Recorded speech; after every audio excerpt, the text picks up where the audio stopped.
অমৃত অংশজাত ভ্রাতা ও ভগ্নীগণ, যে মহাপুরুষ সকল বেদ সংকলন, বেদান্ত প্রবর্তন, মহাভারত এবং ভাগবত রচনা করেছেন, তিনি যে গ্রন্থটিকে শাস্ত্র সংজ্ঞা দিয়েছেন তা হল ভগবান শ্রীকৃষ্ণ উক্ত গীতা।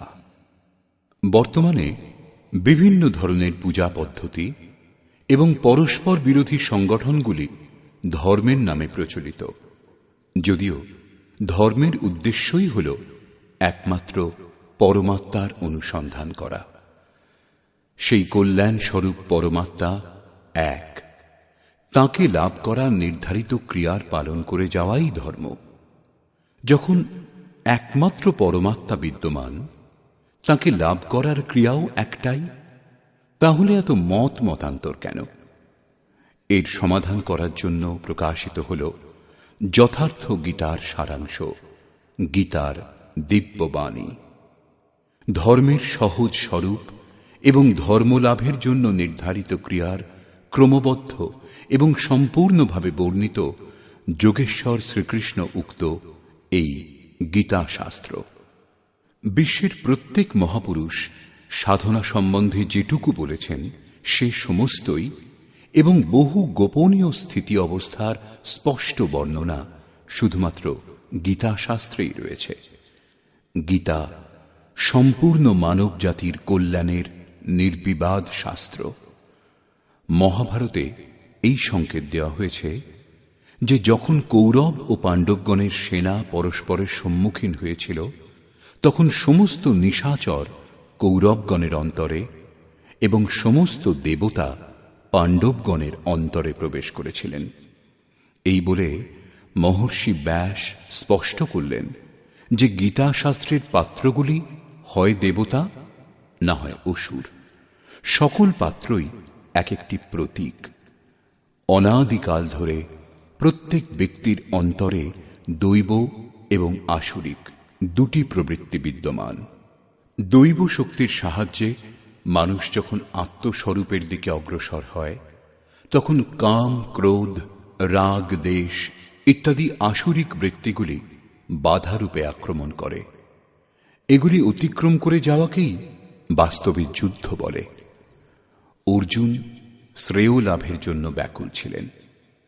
তাঁর দৃষ্টিতে শ্রেয় লাভের উপায় কুলধর্ম, পিণ্ডদান, বর্ণসংকর বর্জন, কুলক্ষয় থেকে রক্ষা পাওয়ার জন্য যুদ্ধ না করা ইত্যাদি ছিল। শুধুমাত্র এই শঙ্কাগুলির সমাধানের জন্য ভগবানকে 18 অধ্যায়ের গীতা শাস্ত্রের উপদেশ দান করতে হয়েছিল। অবশেষে জিজ্ঞাসা করেছিলেন, তোমার মোহ নাশ হয়েছে কি? অর্জুন স্বীকার করেছিলেন, ভগবান, আমার মোহ নাশ হয়েছে। এখন থেকে আমি সেইরূপ আচরণ করব যেরূপ ভগবান উপদেশ দান করেছেন। প্রকৃতপক্ষে এই সংশয় শুধু অর্জুনেরই ছিল তা নয়, এই সংশয় মানুষ মাত্রেরই, যে হিতকর কোনটি, কোন উপায়ে শ্রেয় লাভ হবে। সেই জন্য স্ত্রী, পুরুষ, আবাল বৃদ্ধ বনিতা সকল মানুষের জন্য গীতা শাস্ত্রের 18টি অধ্যায়ের অনুশীলন এবং নিয়মিত পাঠ নিতান্ত আবশ্যক, যাতে ব্রহ্মবিদের স্মরণ অব্যাহত থাকে এবং শিশুদের অন্তরেও কল্যাণকর সংস্কারের সৃজন সম্ভব হয়। গীতা জ্ঞান লাভ না করে কোনো মানুষ ঈশ্বর লাভের পথে অগ্রসর হতে পারবে না। অক্ষয় সুখ, শাশ্বত শান্তি, ইহজগতে সমৃদ্ধি এমতো শঙ্কাগুলির সমাধানের জন্য গীতা শাস্ত্রের বাণী প্রচার করা হয়েছে। এই বাণী নিয়মিতভাবে শ্রবণ করে পরিজন এবং স্বজন সমুদয়কে সুসংস্কৃত করুন। বিশ্বের সকল দেশের অধিবাসীদের জন্য গীতা শাস্ত্র অমৃতবাহী। গীতা আপনার শাস্ত্র। এটা অত্যন্ত গৌরবের বিষয় যে 5000 বছরেরও বেশি অতিবাহিত হবার পর শ্রীকৃষ্ণের যথার্থ বাণী সম্বন্ধে আপনাকে অবগত করানো হচ্ছে। জন্ম জন্মান্তরের কুরীতিগ্রস্ত মনের আবিলতা দূর করে চিন্তনের প্রশস্ত পথে চলার জন্য যথার্থ গীতার এই দিব্যবাণী প্রাতঃকালে অবশ্যই পাঠ এবং শ্রবণ করুন। একমাত্র পরমাত্মাতে শ্রদ্ধা এবং সমর্পণের সংবাদবাহক গীতা শাস্ত্র সকলকে পবিত্র করার জন্য উন্মুক্তভাবে আহ্বান করেছে। বিশ্বের যে কোনো স্থানের নিবাসী, ধনী অথবা গরিব, কুলীন বা আদিবাসী, পুণ্যাত্মা এবং পাপী, স্ত্রী এবং পুরুষ, সদাচারী এবং অত্যন্ত দুরাচারী সবারই গীতায় প্রবেশের অধিকার রয়েছে। বিশেষ করে পাপীদেরই উদ্ধারের সুগম পথের নির্দেশ দিয়েছে গীতা শাস্ত্র। পুণ্যাত্মাগণ তো সবসময়ই ভজনা করেন। নিবেদিত হল সেই গীতা শাস্ত্রের অদ্বিতীয় ব্যাখ্যা, যথার্থ গীতার দিব্য সন্দেশ।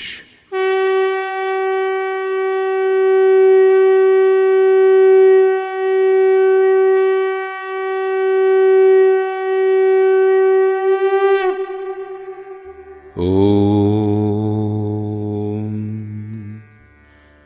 শ্রী পরমাত্মনে নমঃ। যথার্থ গীতা, শ্রীমদ্ ভগবদ্ গীতা, অথ প্রথম অধ্যায়।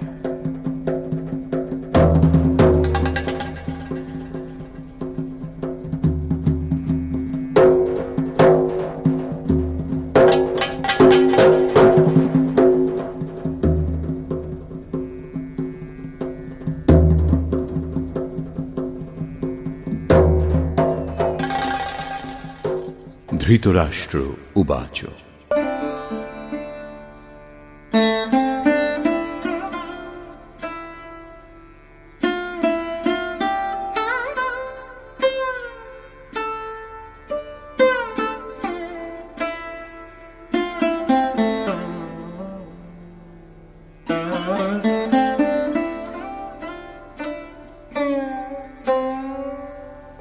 धर्मक्षेत्रे कुरुक्षेत्रे समवेतायुयुत्सवः मामकाः पाण्डवाश्चैव किमकुर्वत সঞ্জয়। ধৃতরাষ্ট্র জিজ্ঞাসা করলেন, হে সঞ্জয়, ধর্মভূমি কুরুক্ষেত্রে যুদ্ধার্থে সমবেত হয়ে আমার এবং পাণ্ডুর পুত্রগণ কি করল? অজ্ঞানরূপ ধৃতরাষ্ট্র এবং সংযমরূপ সঞ্জয়। অজ্ঞান মনের অন্তরালে থাকে।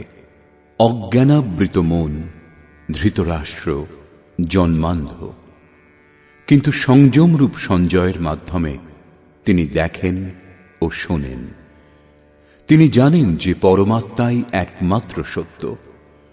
যতক্ষণ পর্যন্ত ধৃতরাষ্ট্র থেকে উৎপন্ন মোহরূপ দুর্যোধন জীবিত থাকে, ততক্ষণ এর দৃষ্টি সদা সর্বদা কৌরবগণের উপরেই থাকে, অর্থাৎ বিকারের উপরেই থাকে।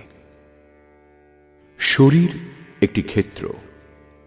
যখন হৃদয় রাজ্যে দৈবী গুণসমূহের বাহুল্য ঘটে, তখন এই শরীর ধর্মক্ষেত্রে পরিণত হয়, এবং যখন এতে আসরিক প্রবৃত্তির বাহুল্য ঘটে, তখন এই শরীর কুরুক্ষেত্রে পরিণত হয়।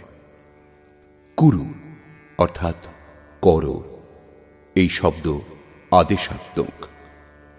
শ্রীকৃষ্ণ বলছেন, প্রকৃতিজাত তিনটি গুণের বশীভূত হয়েই মানুষ কর্ম করে। ক্ষণমাত্র কর্ম না করে থাকতে পারে না। গুণত্রয় তাকে দিয়ে করিয়ে নেয়। ঘুমন্ত অবস্থাতেও কর্ম বন্ধ হয় না, সেটিও সুস্থ দেহের আবশ্যক খোরাক মাত্র। এই তিন গুণ মানুষকে দেবতা থেকে শুরু করে কীট পর্যন্ত দেহের বন্ধনেই আবদ্ধ করে। যতক্ষণ প্রকৃতি এবং প্রকৃতিজাত গুণ জীবিত, ততক্ষণ কুরু সক্রিয় থাকবে।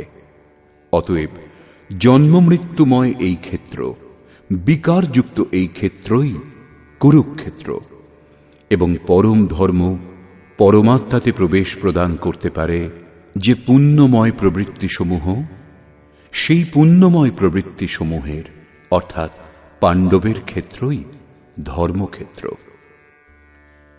পুরাতত্ত্ববিদগণ পাঞ্জাব, কাশী, প্রয়াগ এবং অন্যান্য বহু স্থানের মধ্যে কুরুক্ষেত্রের নির্দিষ্ট স্থান অনুসন্ধান কার্যে রত আছেন, কিন্তু গীতাকার স্বয়ং বলেছেন যে ক্ষেত্রে এই যুদ্ধ হয়েছিল সেই ক্ষেত্রটি কোথায়। ইদম শরীরম কৌন্তেয় ক্ষেত্রমিত্যভিধীয়তে। অর্জুন, এই দেহই ক্ষেত্র, এবং যিনি একে জানেন এবং আয়ত্তের অধীনে আনতে পারেন তিনিই ক্ষেত্রজ্ঞ। এরপর তিনি ক্ষেত্রের বিস্তার সম্বন্ধে বললেন, যাতে 10টি ইন্দ্রিয়, মন, বুদ্ধি, অহংকার, 5টি বিকার এবং 3টি গুণের বর্ণনা আছে। এই দেহই ক্ষেত্র, এক মল্লভূমি। এর মধ্যে যুদ্ধাভিলাষী প্রবৃত্তি 2টি, দৈবী সম্পদ এবং আসুরী সম্পদ, পাণ্ডুর সন্তানগণ এবং ধৃতরাষ্ট্রের সন্তানগণ, স্বজাতীয় এবং বিজাতীয় প্রবৃত্তিসমূহ। তত্ত্বদর্শী মহাপুরুষের শরণাগত হলে এই 2 প্রবৃত্তির মধ্যে সংঘর্ষের সূত্রপাত হয়। একেই ক্ষেত্র ক্ষেত্রজ্ঞের সংঘর্ষ এবং প্রকৃত যুদ্ধ বলা হয়। ইতিহাসের পাতা বিশ্বযুদ্ধের কাহিনীতে পরিপূর্ণ, কিন্তু সেই সব যুদ্ধে যারা বিজয়ী হয়েছেন তারা কেউই শাশ্বত বিজয়ী হননি। এর মধ্যে প্রতিহিংসা ছিল। প্রকৃতিকে শান্ত করে প্রকৃতির ঊর্ধ্বের সত্তার দিগদর্শন করা এবং তাতে প্রবেশ করাই প্রকৃত বিজয়। এই হল শাশ্বত বিজয়, যার পশ্চাতে পরাজয় নেই। একেই বলে মুক্তি, যার পর জন্ম মৃত্যুর বন্ধন নেই। এইভাবে অজ্ঞানে আবৃত প্রত্যেক মন সংযমের দ্বারা জানতে পারে ক্ষেত্র ক্ষেত্রজ্ঞের যুদ্ধের পরিণাম কি হয়। যার যেমন সংযম বৃদ্ধিপ্রাপ্ত হয় তেমনি তার দৃষ্টি খুলতে থাকে। সঞ্জয় উবাচ।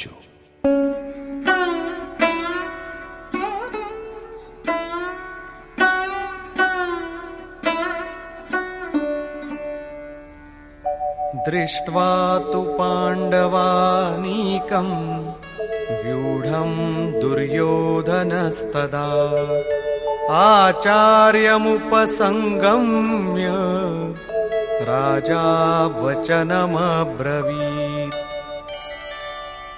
সেই সময় রাজা দুর্যোধন ব্যূহ রচনাযুক্ত পাণ্ডবগণের সেনাকে দেখে দ্রোণাচার্যের কাছে গিয়ে এই কথা বললেন। দ্বৈতের আচরণই দ্রোণাচার্য। যখন অনুভব হয় যে পরমাত্মা থেকে আমরা পৃথক, একেই বলে দ্বৈতবোধ, তখনই তাঁকে লাভ করার জন্য ব্যাকুলতা জেগে ওঠে। তখনই আমরা গুরুর খোঁজে বেরিয়ে পড়ি। 2 প্রবৃত্তির মধ্যে একেই প্রাথমিক গুরু বলা যেতে পারে, যদিও পরে যোগেশ্বর শ্রীকৃষ্ণই সদ্গুরু হবেন, যিনি যোগের পূর্ণ স্থিতি প্রাপ্ত মহাপুরুষ। রাজা দুর্যোধন আচার্যের কাছে যান। মোহরূপ দুর্যোধন, মোহই সকল ব্যাধির মূল ও রাজা। দুর্যোধন দূর অর্থাৎ দূষিত, যৌধন অর্থাৎ সেই ধন। আত্মিক সম্পত্তি স্থির সম্পত্তি, তাতে যে আবিলতা সৃষ্টি করে তা মোহ। এই মোহ প্রকৃতির দিকে আকৃষ্ট করে এবং প্রকৃত জ্ঞানের জন্য প্রেরণাও প্রদান করে। মোহ আছে বলেই জানার প্রশ্নও আছে, অন্যথা সকলই পূর্ণ।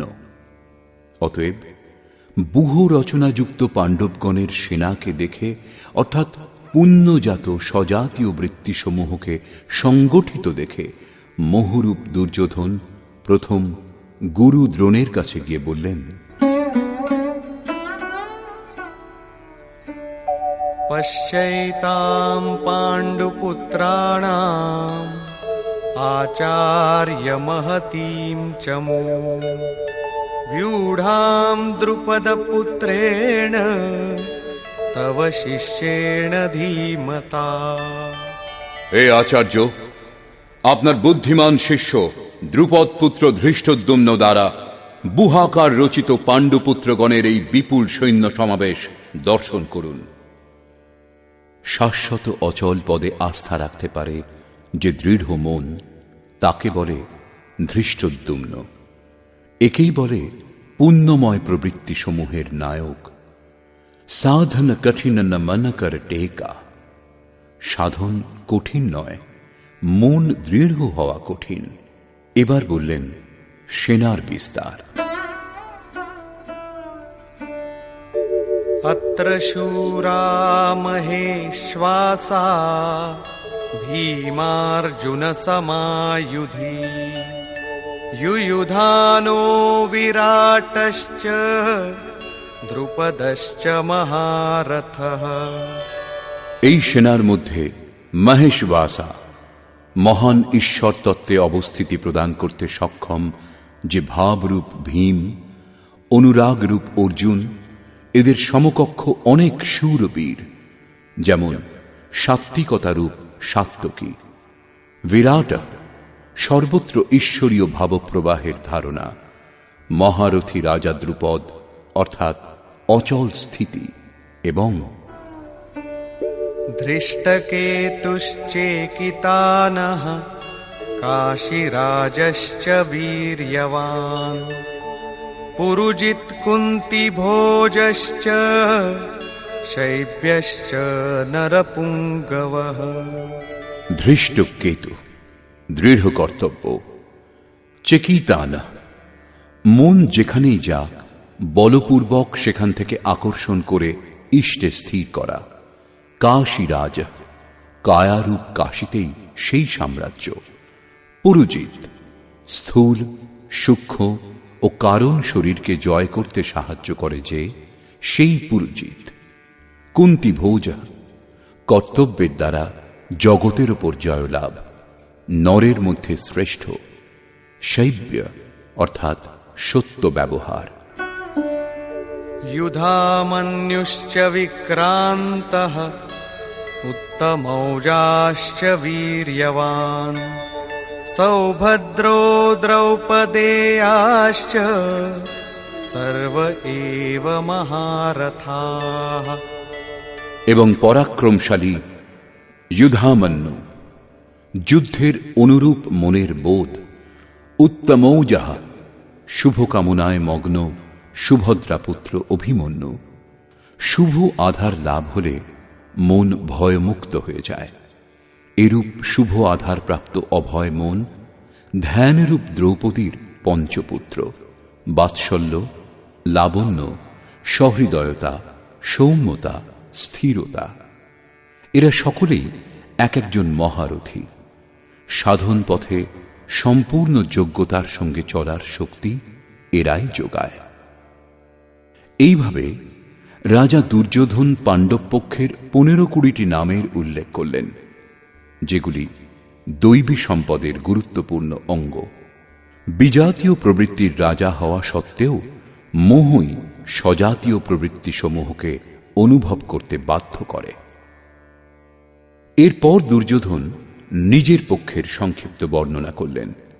এই যুদ্ধ পার্থিব যুদ্ধ হলে সসৈন্য দলের সংখ্যা বাড়িয়ে বলতেন। বিকারের সংখ্যা কম প্রদর্শিত করলেন, যেহেতু এই বিকারগুলিকেই জয় করতে হবে। এরা বিনাশশীল। কেবল 5-7টি বিকার সম্বন্ধেই বলা হয়েছে, যাদের অন্তরালে বহির্মুখী প্রবৃত্তিসমূহ বিদ্যমান। যেমন अस्माकं तु विशिष्टाये तान्निबोध द्विजोत्तम नायका मम सैन्यस्य संज्ञार्थं तान् ब्रवीमि ते। হে দ্বিজোত্তম, আমাদের পক্ষে যে সকল বিশিষ্ট যোদ্ধা ও সেনাপতি আছেন তাদেরকে অবগত হন। আপনার অবগতির জন্য তাদের নাম বলছি। বাহ্য যুদ্ধে সেনাপতির জন্য দ্বিজোত্তম সম্বোধন অপ্রাসঙ্গিক। বস্তুত গীতা শাস্ত্রে অন্তঃকরণের দুটি প্রবৃত্তির সংঘর্ষের বর্ণনা করা হয়েছে, যেখানে দ্বৈতের আচরণই হল দ্রোণ। যতক্ষণ আমরা লেশমাত্র আরাধ্য থেকে পৃথক, ততক্ষণ প্রকৃতি বিদ্যমান, দ্বৈত বিদ্যমান। এই দ্বিকে জয় করার প্রেরণা প্রথম গুরু দ্রোণাচার্যের কাছে পাওয়া যায়। অপূর্ণ শিক্ষাকে সম্পূর্ণভাবে জানার প্রেরণা প্রদান করে। এটা পূজাস্থান নয়, এখানে শৌর্য সূচক সম্বোধন হওয়া উচিত। বিজাতীয় প্রবৃত্তির কে কে নায়ক?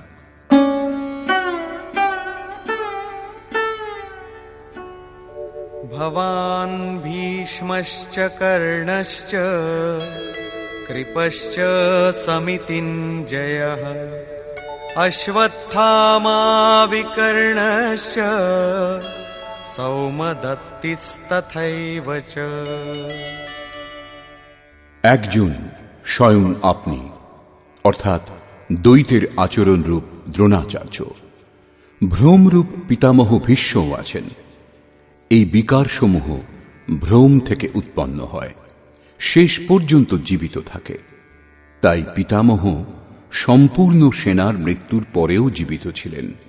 শরশয্যায় অচৈতন্য অবস্থাতে ছিলেন, তবুও জীবিত ছিলেন। একেই বলে ভ্রমরূপ ভীষ্ম। ভ্রম শেষ পর্যন্ত বেঁচে থাকে। এইরূপ বিজাতীয় কর্মরূপ কর্ণ এবং সংগ্রাম বিজয়ী কৃপাচার্য। সাধন অবস্থায় সাধক অন্যের প্রতি যে কৃপার আচরণ করেন, সেই কৃপাকেই কৃপাচার্য বলে। ভগবান কৃপাধাম এবং ঈশ্বর প্রাপ্তির পর মহাপুরুষের স্বরূপও তদ্রূপ। কিন্তু সাধন অবস্থায় যতক্ষণ সাধক ও পরমাত্মা পৃথক, বিজাতীয় প্রবৃত্তিগুলি সক্রিয় এবং মোহ আচ্ছাদিত। এইরূপ পরিস্থিতিতে সাধক যদি কৃপার আচরণ করেন, তবে তিনি নষ্ট ভ্রষ্ট হয়ে যান। সীতা দয়া করেছিলেন, তার পরিবর্তে তাকে কিছুকাল লঙ্কায় প্রায়শ্চিত্ত করতে হয়েছিল। বিশ্বামিত্র দয়া করেছিলেন, তাই পতিত হয়েছিলেন। যোগসূত্রকার মহর্ষি পতঞ্জলিও এই কথাই বলেছেন, তে সমাধা উপসর্গা ব্যুত্থানে সিদ্ধয়ঃ, অর্থাৎ ব্যুত্থানকালে যোগলব্ধ শক্তি প্রকট হয়। প্রকৃতপক্ষে সেগুলি সিদ্ধাই, কিন্তু কৈবল্য প্রাপ্তির পথে এই সিদ্ধাই তত বড়ই বাধা যতটা কাম, ক্রোধ, লোভ, মোহ প্রভৃতি। গোস্বামী তুলসীদাসেরও সেই একই নির্ণয়।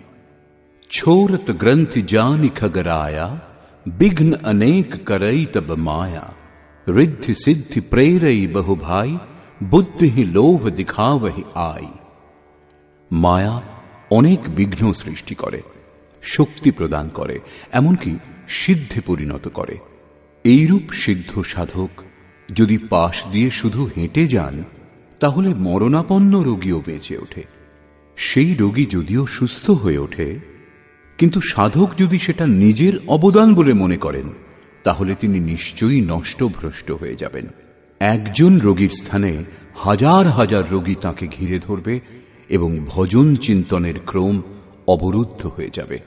পথভ্রান্ত হতে হতে প্রকৃতির বাহুল্য হবে।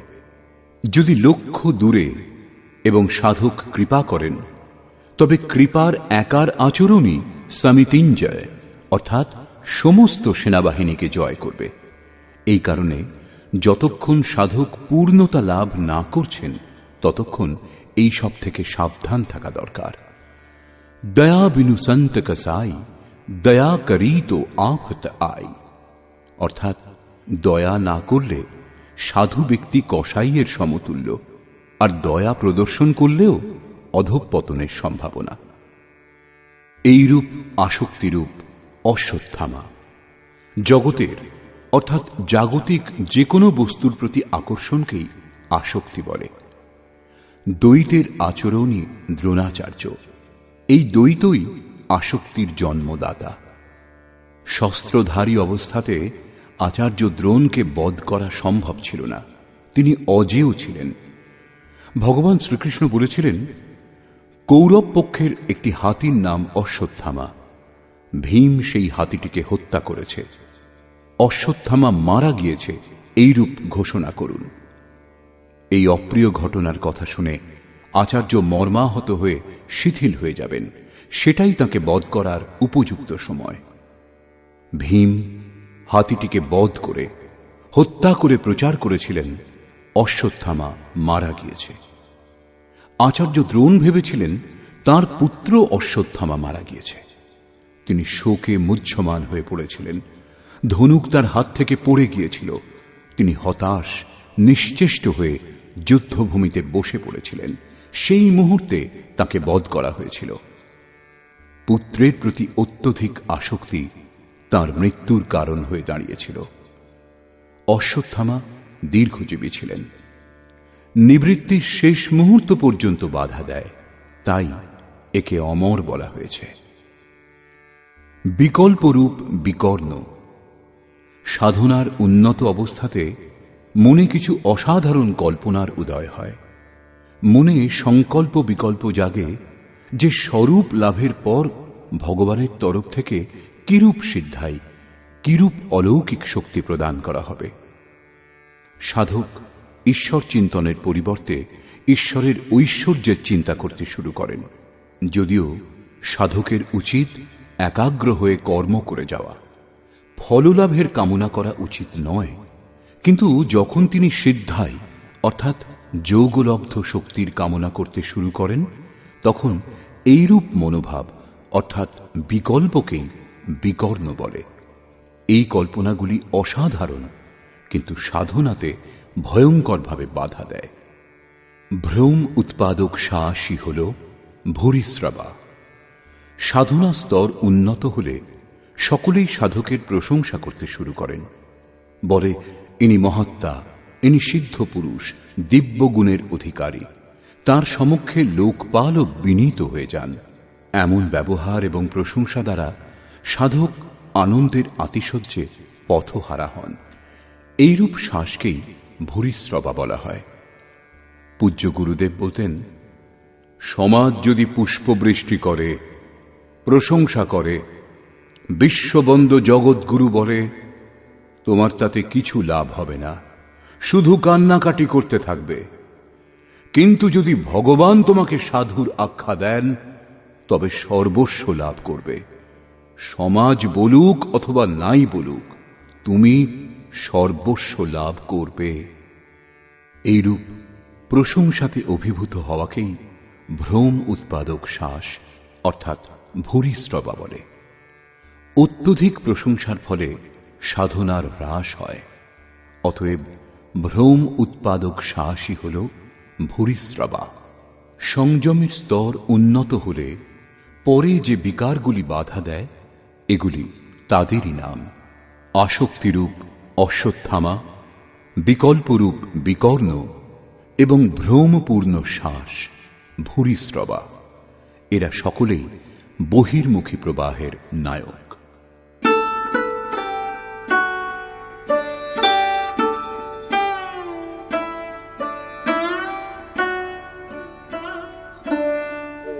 अन्ये च बहवः शूराः मदर्थे त्यक्तजीविताः नानाशस्त्रप्रहरणाः सर्वे युद्धविशारदाः। আমার জন্য প্রাণ দান করতে কৃত সংকল্প অন্যান্য অনেক শূরবীর অস্ত্রে শস্ত্রে সজ্জিত হয়েছেন। সকলেই আমার জন্য প্রাণ দান করতে সংকল্পবদ্ধ। কিন্তু এদের কোনো নির্দিষ্ট সংখ্যা পরিগণিত হয়নি। এখন কোন কোন সেনা কি কি ভাব দ্বারা সুরক্ষিত তা বলছেন। অপর্যাপ্তম তদস্মাকম বলম ভীষ্মাভিরক্ষিতম পর্যাপ্তম ত্বিদমেতেষাম বলম ভীমাভিরক্ষিতম। ভীষ্ম দ্বারা সুরক্ষিত আমাদের সেনা সর্বপ্রকারে অজেয়, কিন্তু ভীম দ্বারা পরিচালিত পাণ্ডবগণের সেনা জয় করা সহজ। পর্যাপ্ত এবং অপর্যাপ্তের মতো সংশ্লিষ্ট শব্দের প্রয়োগ দুর্যোধনের আশঙ্কাই ব্যক্ত করছে। অতএব দেখতে হবে যে ভীষ্ম কোন সত্তা যার উপর কৌরব সেনা নির্ভরশীল, এবং ভীম কোন সত্তা যার উপর, অর্থাৎ যে দৈবী সম্পদের উপর সম্পূর্ণ পাণ্ডব নির্ভরশীল। দুর্যোধন এবার নিজের সুব্যবস্থার জন্য নির্দেশ দিলেন। अयनेषु च सर्वेषु यथा भागमवस्थिताः भीष्ममेवाभिरक्षन्तु भवन्तः सर्व एव हि। এক্ষণে আপনারা সকলেই ব্যূহ সমূহের প্রবেশ দ্বারে স্বস্থানে অবস্থিত হয়ে পিতামহ ভীষ্মকেই সকল দিক থেকে রক্ষা করুন। যদি ভীষ্ম জীবিত থাকেন তাহলে আমরা অজেয়। সেই জন্য আপনারা সকলে পাণ্ডবগণের সঙ্গে যুদ্ধ না করে কেবল ভীষ্মকেই রক্ষা করুন। কেমন যোদ্ধা ছিলেন ভীষ্ম, যিনি স্বয়ং নিজেকে রক্ষা করতে অক্ষম?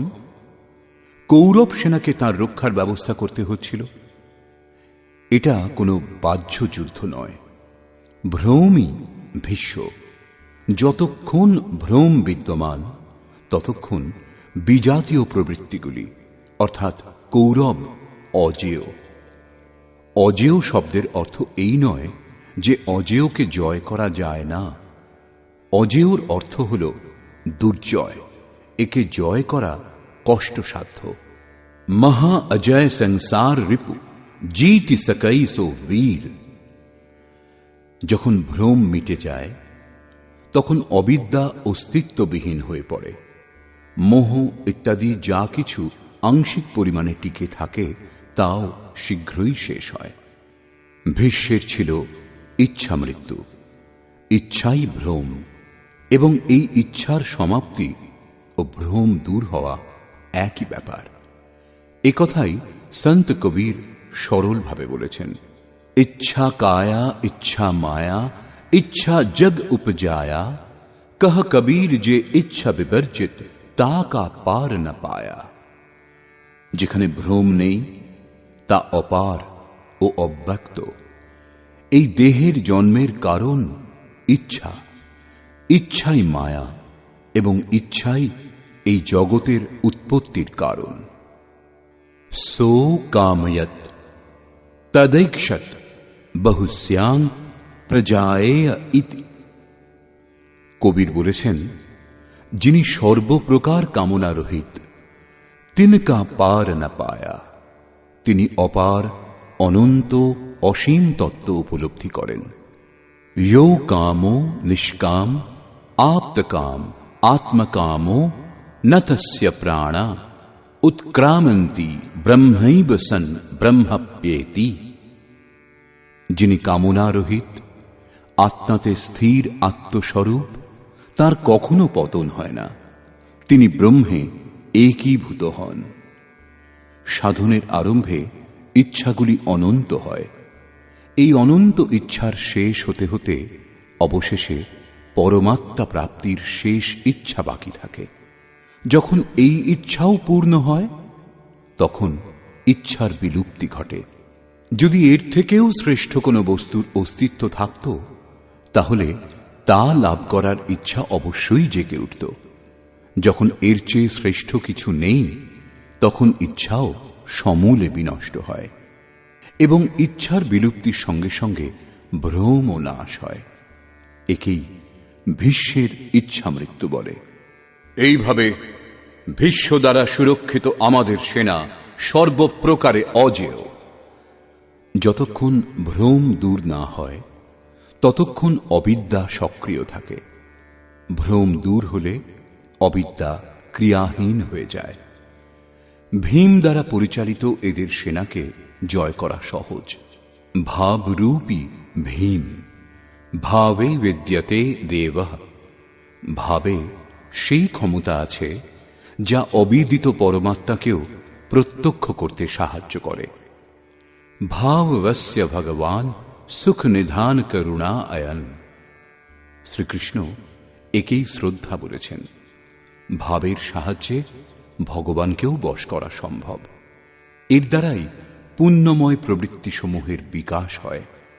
এই ভাব পুণ্যের সংরক্ষক এবং এত বলবান যে পরম দেব পরমাত্মাকেও গোচরে এনে দেয়। অন্যদিকে অতি কোমলও।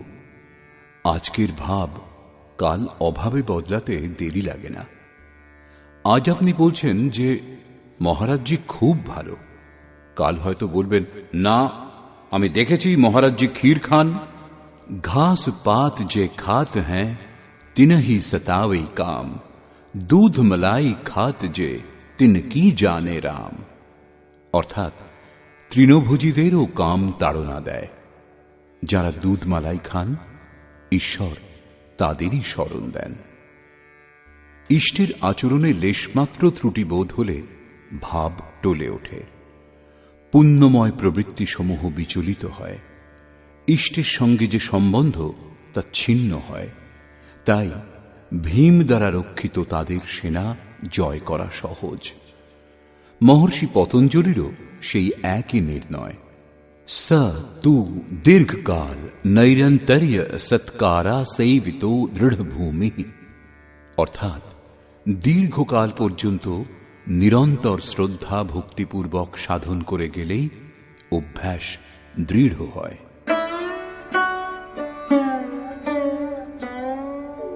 তস্য সঞ্জনয়ন হর্ষম কুরু বৃদ্ধঃ পিতামহঃ, সিংহনাদম বিনদ্যোচ্চৈঃ শঙ্খম দধ্মৌ প্রতাপবান। এই প্রকার সকলেই নিজেদের শক্তি নির্ণয় করে শঙ্খধ্বনি করলেন। এই শঙ্খধ্বনি হল পাত্রের পরাক্রমের ঘোষণা। যুদ্ধ জয়ের পর কোন পাত্র আপনাকে কি দেবে? কৌরবগণের মধ্যে বৃদ্ধ প্রতাপবান ভীষ্ম দুর্যোধনের হৃদয়ে হর্ষ উৎপন্ন করে উচ্চৈঃস্বরে সিংহনাদের সমান ভয়প্রদ শঙ্খ বাজালেন। সিংহ প্রকৃতির ভয়াবহ দিকের প্রতীক। ঘোর জঙ্গলের নীরব স্থানে নির্জনে সিংহের গর্জন যদি কানে আসে, তাহলে দেহের লোম খাড়া হয়ে যাবে, ভয়ে হৃদয় কাঁপতে শুরু করবে, যদিও সিংহ থেকে আপনি বহু দূরে।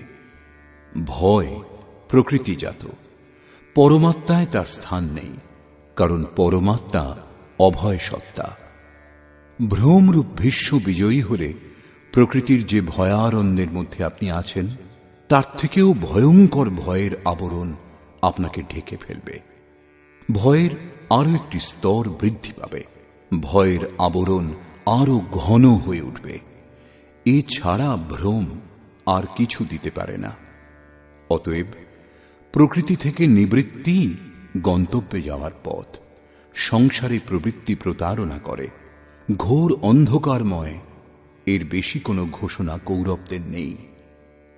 কৌরব পক্ষ থেকে কয়েকটি বাদ্য একসঙ্গে বেজে উঠল, কিন্তু সেগুলিও ভয় প্রদান করা ছাড়া আর কিছু দিতে পারল না।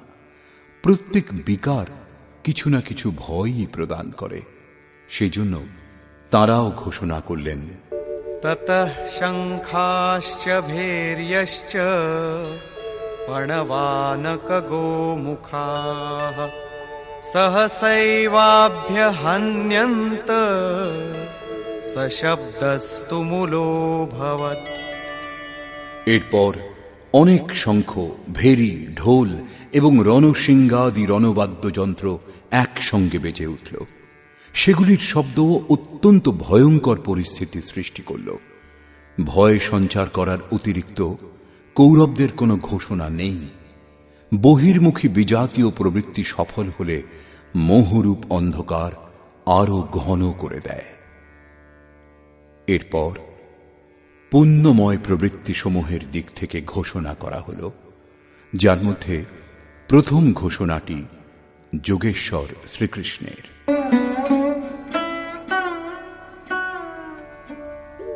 ততঃ শ্বেতৈর্হয়ৈর্যুক্তে মহতি স্যন্দনে স্থিতৌ মাধবঃ पाण्डवश्चैव दिव्यौ शङ्खौ प्रदध्मतु। অতঃপর শ্বেতাশ্বযুক্ত অর্থাৎ যাতে বিন্দুমাত্র কালিমা বা দোষ ছিল না, শ্বেতবর্ণ সাত্ত্বিক এবং নির্মলতার প্রতীক মহতি স্যন্দনে উত্তম রথে উপবিষ্ট যোগেশ্বর শ্রীকৃষ্ণ এবং অর্জুনও অলৌকিক শঙ্খ বাজালেন। অলৌকিকের অর্থ লোকাতীত, মৃত্যুলোক, দেবলোক, ব্রহ্মলোক, জন্ম মৃত্যুর ভয় যত দূর পর্যন্ত সেই সমস্ত লোকের অতীত পারলৌকিক পারমার্থিক স্থিতি প্রদান করার ঘোষণা যোগেশ্বর শ্রীকৃষ্ণ করলেন। সোনা রূপ অথবা কাঠের রথ ছিল না, সেই রথ অলৌকিক ছিল, সেই শঙ্খ অলৌকিক ছিল, অতএব ঘোষণাও অলৌকিক। একমাত্র ব্রহ্মলোক সমস্ত লোকের ঊর্ধ্বে স্থিত, সরাসরি ব্রহ্মলোকের সঙ্গে সম্পর্ক স্থাপন করাবার ঘোষণা করলেন। কি রূপে তিনি এই স্থিতি প্রদান করবেন? पाञ्चजन्यं ऋषिकेशो देवदत्तं धनञ्जयः पौण्ड्रं दध्मौ महाशङ्खं भीमकर्मावृकोदरः। ঋষিকেশ, যিনি হৃদয়ের সর্বস্বের জ্ঞাতা, সেই শ্রীকৃষ্ণ পাঞ্চজন্য শঙ্খ বাজালেন। পাঁচটি জ্ঞানেন্দ্রিয়কে অর্থাৎ শব্দ, স্পর্শ, রূপ, রস, গন্ধ, পঞ্চতন্মাত্রার রসে জড়িয়ে স্বজন অর্থাৎ ভক্তের শ্রেণীতে দাঁড় করাবার ঘোষণা করলেন। ভয়ঙ্করভাবে ভ্রান্ত ইন্দ্রিয় সমূহকে সংযত করে সেবকের শ্রেণীতে দাঁড় করানো হৃদয়ের প্রেরক সদ্গুরুর কৃপা। শ্রীকৃষ্ণ যোগেশ্বর সদ্গুরু ছিলেন। শিষ্যস্তেহং, ভগবান আমি আপনার শিষ্য। বাহ্য বিষয়বস্তুকে ত্যাগ করে ধ্যানে ইষ্টের অতিরিক্ত অন্য কিছু দেখা, শোনা ও স্পর্শ না করা সদ্গুরুর প্রভাব সঞ্চারণের উপর নির্ভর করে। দেবদত্যম ধনঞ্জয়া, দৈবী সম্পত্তিকে অধীনে করে যে অনুরাগ, সেই অনুরাগই অর্জুন। ইষ্টের অনুরূপ শ্রদ্ধা, যাতে বিরহ, বৈরাগ্য ও অশ্রুপাত হয়।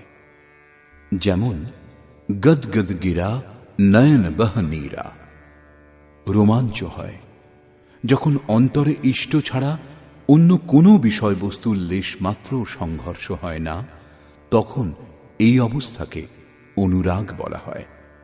এত দূর সফল হবার পরেই দৈবী সম্পদের ওপর প্রভুত্ব লাভ করা সম্ভব, যা পরম দেব পরমাত্মাতে একীভূত হতে সাহায্য করে।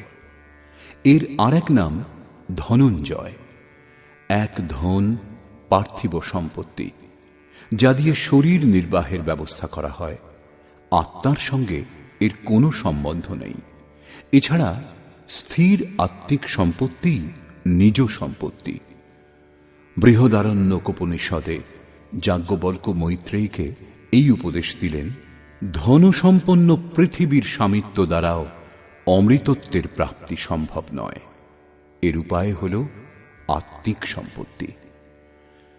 ঘোর কর্মা ভীম পৌণ্ড্র অর্থাৎ প্রীতি নামক মহাশঙ্খ বাজালেন। ভাবের উদ্গম এবং নিবাস স্থান হৃদয়, তাই এর আরেক নাম বৃকোদর। আপনাদের ভাব, স্নেহ ছোটদের প্রতি স্বভাবতই থাকে, কিন্তু সেই স্নেহ উৎপন্ন হয় আপনাদের হৃদয়ে, যা গিয়ে মূর্ত হয় ছোটদের প্রতি। এই ভাব অগাধ এবং মহাবলশালী। ভীম প্রীতি নামক শঙ্খ বাজালেন। এই প্রীতি ভাবের মধ্যেই নিহিত, তাই ভীম বাজালেন পৌণ্ড্র অর্থাৎ প্রীতি নামক মহাশঙ্খ। ভাব অত্যন্ত শক্তিশালী, কিন্তু প্রীতির মাধ্যমে তা সঞ্চার হয়। हर व्यापक सर्वत्र समाना प्रेम ते प्रकट हों हि मैं जाना। অর্থাৎ ঈশ্বর সর্বত্র সমান রূপেই বিদ্যমান, কিন্তু তাকে প্রকট করতে হলে চাই হৃদয়ে বিরহ, বৈরাগ্য এবং উৎকট প্রেম। অনন্ত বিজয়ম রাজা কুন্তী পুত্র যুধিষ্ঠিরঃ নকুলঃ সহদেবশ্চ সুঘোষমণিপুষ্পকৌ। কুন্তিপুত্র রাজা যুধিষ্ঠির অনন্ত বিজয় নামক শঙ্খ বাজালেন। কর্তব্যরূপ কুন্তি এবং ধর্মরূপ যুধিষ্ঠির। ধর্মে স্থির থাকলেই অনন্ত বিজয়ম, অনন্ত পরমাত্মাতে স্থিতি লাভ হবে। যুদ্ধে স্থিরঃ স যুধিষ্ঠিরঃ। প্রকৃতি পুরুষ ক্ষেত্রজ্ঞের সংঘর্ষে স্থির থাকেন, অত্যন্ত দুঃখেও বিচলিত হন না। তবেই একদিন যিনি অনন্ত, যার অন্ত নেই, সেই পরম তত্ত্ব পরমাত্মাকে লাভ করতে সক্ষম হন। নিয়মরূপ নকুল সুঘোষ নামক শঙ্খ বাজালেন। যেমন যেমন নিয়ম কঠোর হবে, তেমন তেমন অশুভ লক্ষণগুলি বিলয় হয়ে যাবে এবং শুভ পরিস্থিতির উদয় হবে। সৎসঙ্গরূপ সহদেব মণিপুষ্পক নামক শঙ্খ বাজালেন। মনীষীগণ প্রত্যেক শ্বাসকে বহুমূল্য মণির আখ্যা দিয়েছেন। হীরা জৈসে শ্বাসা বাতোঁ মে बीती যায়। বাহ্য সৎসঙ্গ সৎপুরুষের বাণী শ্রবণকে বলে, যা এক প্রকার সৎসঙ্গ, কিন্তু যথার্থ সৎসঙ্গ হয় আন্তরিক। শ্রীকৃষ্ণের মতে আত্মাই সত্য এবং সনাতন। চিত্ত যখন স্থির হয়ে আত্মার সঙ্গত করে, তখনই হয় প্রকৃত সৎসঙ্গ। এই সৎসঙ্গ চিন্তন, ধ্যান এবং সমাধির অভ্যাস দ্বারা সম্পন্ন হয়। যেমন যেমন সত্যের সান্নিধ্যে স্মৃতি স্থির হবে, তেমন তেমন এক একটি শ্বাসের উপর নিয়ন্ত্রণ হতে থাকবে। ইন্দ্রিয়গুলির সঙ্গে মৌনও নিরুদ্ধ হয়ে আসবে। এই প্রকার যখন সম্পূর্ণরূপে নিরুদ্ধ হবে, তখনই বস্তু লাভ হবে। বাদ্যযন্ত্রের মতো আত্মার ধ্বনির সঙ্গে চিত্তের ধ্বনি মিলিয়ে সঙ্গত করাই যথার্থ সৎসঙ্গ। বাহ্য মণি কঠোর হয়, কিন্তু শ্বাসরূপ মণি পুষ্প থেকেও কোমল। পুষ্প তো বিকশিত হওয়ার পর অথবা বৃন্তচ্যুত হলে শুকিয়ে যায়, কিন্তু আপনি এর পরের শ্বাস পর্যন্ত জীবিত থাকার নিশ্চয়তা দিতে পারেন না। সৎসঙ্গ সফল হলে প্রত্যেক শ্বাসের উপর নিয়ন্ত্রণ রেখে লক্ষ্য প্রাপ্তি সম্ভব। এর বেশি পাণ্ডবদের কোনো ঘোষণা নেই, কিন্তু প্রত্যেক সাধন নির্মলতার পথে কিছু না কিছু দূরত্ব অতিক্রম করায়। অতঃপর বললেন,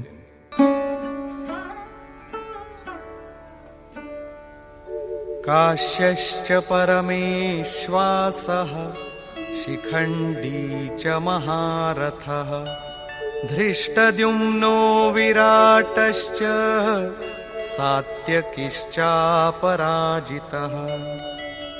কায়ারূপ কাশী। পুরুষ যখন চারিদিক থেকে মন ও ইন্দ্রিয় সমূহকে সংযত করে কায়াতেই কেন্দ্রিত করেন, তখন পরমেশ্ববাসঃ পরম ঈশে বাস করার অধিকারী হন। পরম ঈশ্বর তত্ত্বে অবস্থান দিতে সক্ষম কায়াকেই কাশী বলে। কায়াতেই পরম ঈশ্বরের নিবাস। পরমেশ্ববাসের অর্থ শ্রেষ্ঠ ধনুর্ধারী নয়, পরন্তু পরম ঈশ বাস। শিখা সূত্রের ত্যাগই শিখণ্ডী। সাধনা পথের কিছু ভ্রান্ত ব্যক্তিরা আজকাল মুন্ডিত মস্তকে সূত্রের নামে গলার উপবিদ খুলে রাখে, অগ্নি ত্যাগ করে এবং একেই সন্ন্যাস বলে। এই ধারণা সম্পূর্ণ ভুল। বস্তুত শিখা লক্ষ্যের প্রতীক, যেখানে আপনাকে পৌঁছতে হবে, এবং সূত্র সংস্কারের প্রতীক। যতক্ষণ পরমাত্মার প্রাপ্তি না হয়, ততক্ষণ সংস্কারের সূত্রপাত হতেই থাকে, ততক্ষণ ত্যাগ কোথায়? কি প্রকার সন্ন্যাস? এখনো তো তিনি পথিক।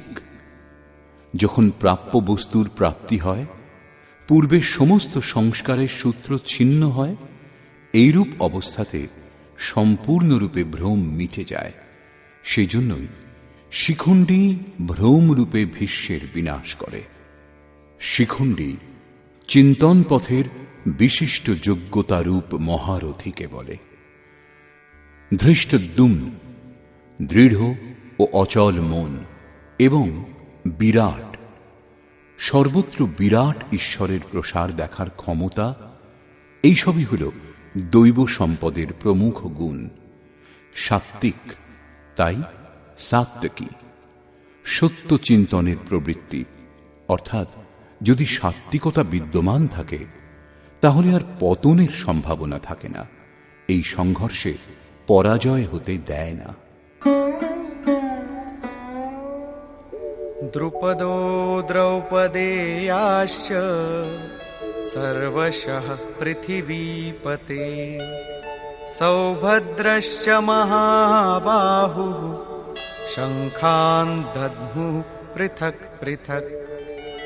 অচল পদে প্রতিষ্ঠাদাতা দ্রুপদ এবং ধ্যানরূপ দ্রৌপদীর পঞ্চপুত্র সহৃদয়তা, বাৎসল্য, লাবণ্য, সৌম্যতা এবং স্থিরতা, এরা সাধন পথের শ্রেষ্ঠ সহায়ক মহারথী এবং দীর্ঘ বাহুযুক্ত অভিমন্যু। এরা সকলেই পৃথক পৃথক শঙ্খ বাজালেন। বাহু কার্যক্ষেত্রের প্রতীক। মন যখন ভয়মুক্ত হয় তখন তার শক্তি বহুদূর পর্যন্ত প্রসার লাভ করে। হে রাজন, এরা সকলেই পৃথক পৃথক শঙ্খ বাজালেন। কিছু কিছু দূরত্ব সকলেই অতিক্রম করান। এদের পালন আবশ্যক, তাই এদের নাম উল্লেখ করা হয়েছে। এছাড়া কিছু দূরত্ব যেটুকু বাকি থাকে তা মন ও বুদ্ধির অতীত। ভগবান স্বয়ং অন্তঃকরণে জাগ্রত হয়ে তা অতিক্রম করান, দৃষ্টিরূপে আত্মার রথী হয়ে যান এবং সম্মুখে দণ্ডায়মান হয়ে নিজের পরিচয় দেন।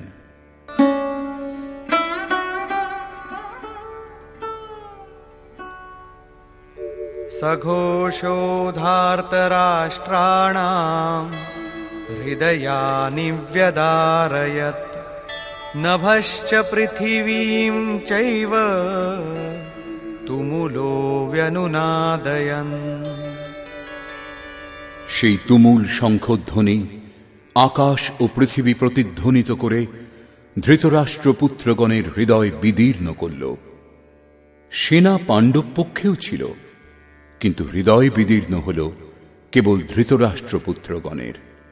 বস্তুত পাঞ্চজন্য, দৈবী শক্তির ওপর আধিপত্য, অনন্তকে জয়, অশুভর প্রশমন এবং শুভের আবির্ভাব নিরন্তর হতে থাকলে এই কুরুক্ষেত্রে আসুরী সম্পদ বহির্মুখী প্রবৃত্তিগুলির হৃদয় বিদীর্ণ হয়ে যাবে। তাদের বল ক্রমশ ক্ষীণ হতে থাকবে।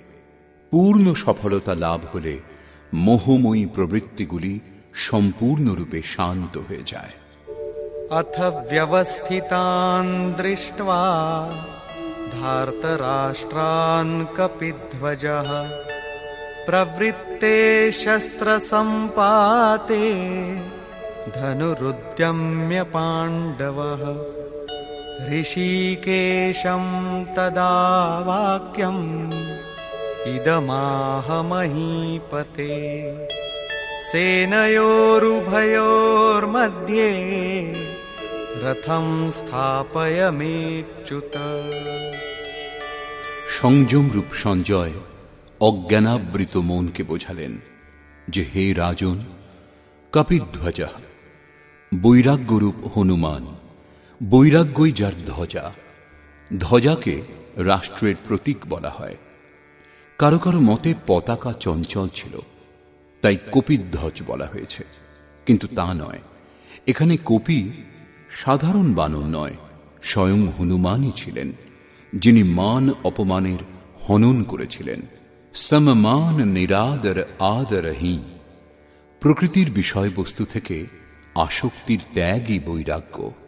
অতএব বৈরাগ্যই যার ধ্বজা, সেই অর্জুন ব্যবস্থিত রূপে ধৃতরাষ্ট্রের পুত্রগণকে দাঁড়িয়ে থাকতে দেখে শস্ত্র চালনার মুহূর্তে ধনুক তুলে ঋষিকেশম, যিনি হৃদয়ের সর্বস্বের জ্ঞাতা, সেই যোগেশ্বর শ্রীকৃষ্ণকে বললেন, হে অচ্যুত, অর্থাৎ যিনি কখনো চ্যুত হন না, আমার রথ উভয় সেনার মধ্যে স্থাপন করুন।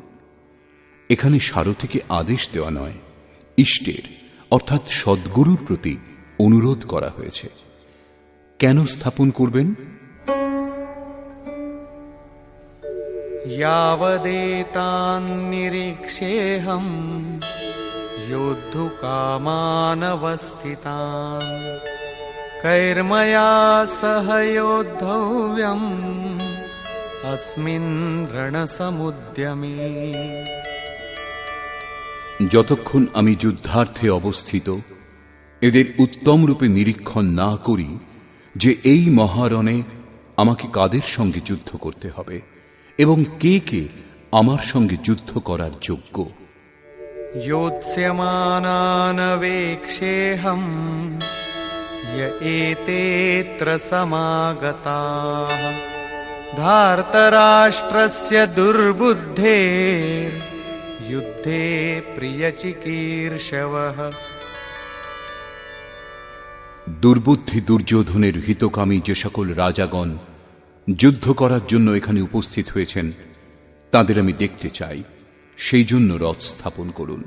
মোহরূপ দুর্যোধন, মোহমুগ্ধ প্রবৃত্তিসমূহের হিতাকাঙ্ক্ষী যে সকল রাজাগণ যুদ্ধ করবার জন্য এখানে উপস্থিত হয়েছেন, তাদেরকে আমি দেখিনি। সঞ্জয় উবাচ।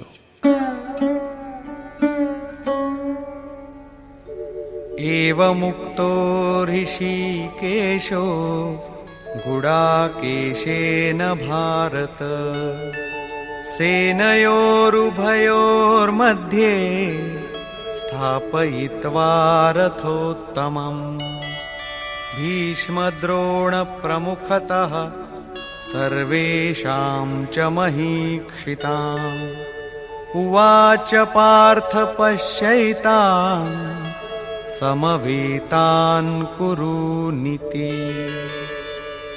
সঞ্জয় বললেন, নিদ্রাজয়ী অর্জুনের এইরূপ বলার পর ভগবান শ্রীকৃষ্ণ, যিনি হৃদয়ের জ্ঞাতা, তিনি উভয় সেনার মধ্যে এবং ভীষ্ম, দ্রোণ ও মহীক্ষিতাম দেহরূপ পৃথিবীকে অধিকার করেছেন যে রাজাগণ, সেই সকল রাজাগণের সম্মুখে উত্তম রথ স্থাপন করে বললেন, হে পার্থ, সমবেত কৌরবগণকে অবলোকন করো।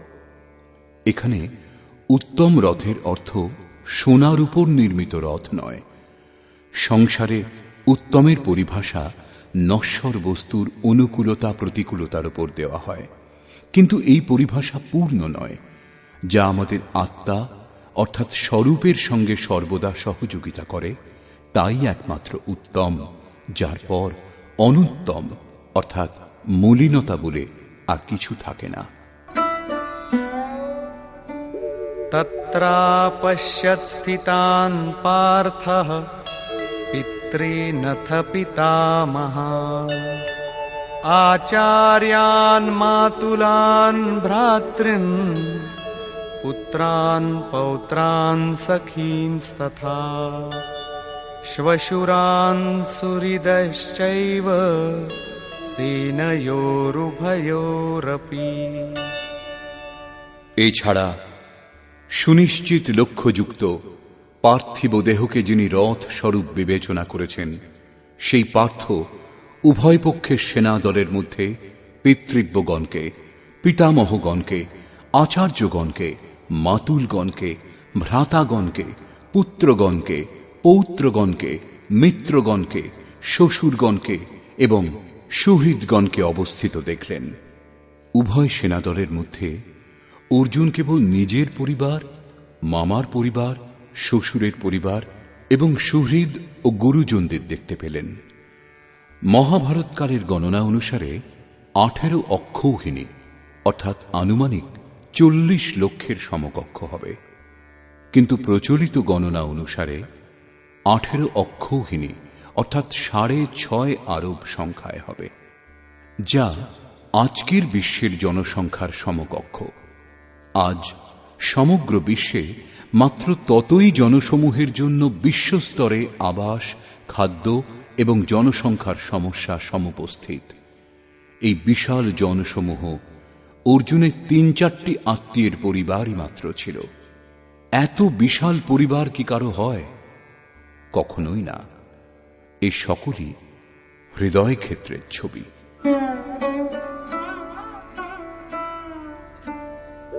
तान् समीक्ष्य स कौन्तेयः सर्वान् बन्धूनवस्थितान् कृपया परयाविष्टो विषीदन्निदमब्रवीत्।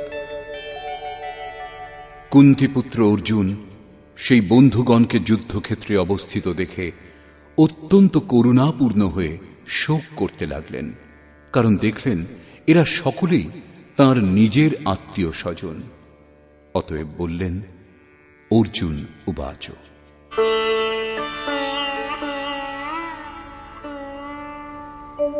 दृष्ट्वेमं स्वजनं कृष्ण युयुत्सुं समुपस्थितम् सीदन्ति मम गात्राणि मुखं च परिशुष्यति वेपथुश्च शरीरे मे रोमहर्षश्च जायते।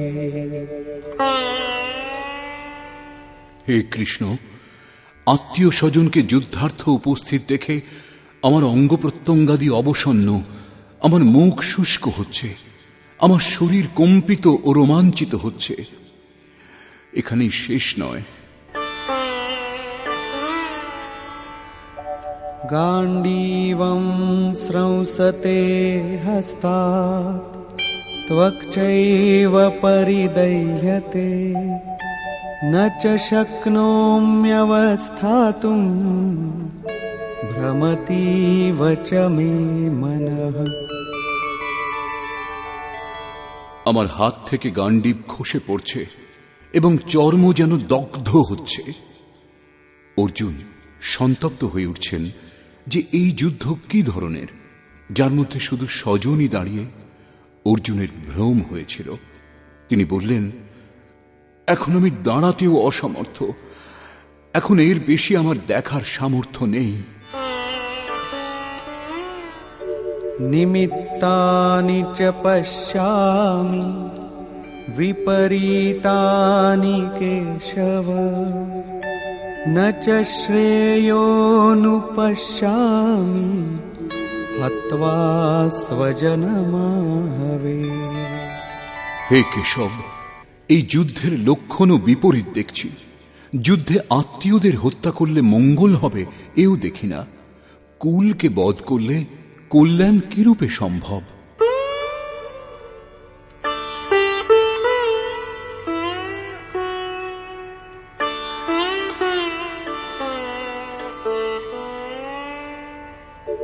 न काङ्क्षे विजयं कृष्ण न च राज्यं सुखानि च किन्नो राज्येन गोविन्द किं भोगैर्जीवितेन वा। সম্পূর্ণ পরিবার যুদ্ধে উপস্থিত হয়েছেন। এদের যুদ্ধে বধ করে বিজয়, সেই বিজয়ের দ্বারা প্রাপ্ত রাজ্য ও রাজ্য সুখ অর্জুন চান না। তিনি বললেন, হে কৃষ্ণ, আমি বিজয় চাই না, রাজ্য এবং সুখ ভোগ কামনা করি না। হে গোবিন্দ, আমাদের রাজ্যে কি প্রয়োজন, আর সুখ ভোগে বা জীবন ধারণেই বা কি প্রয়োজন? কেন?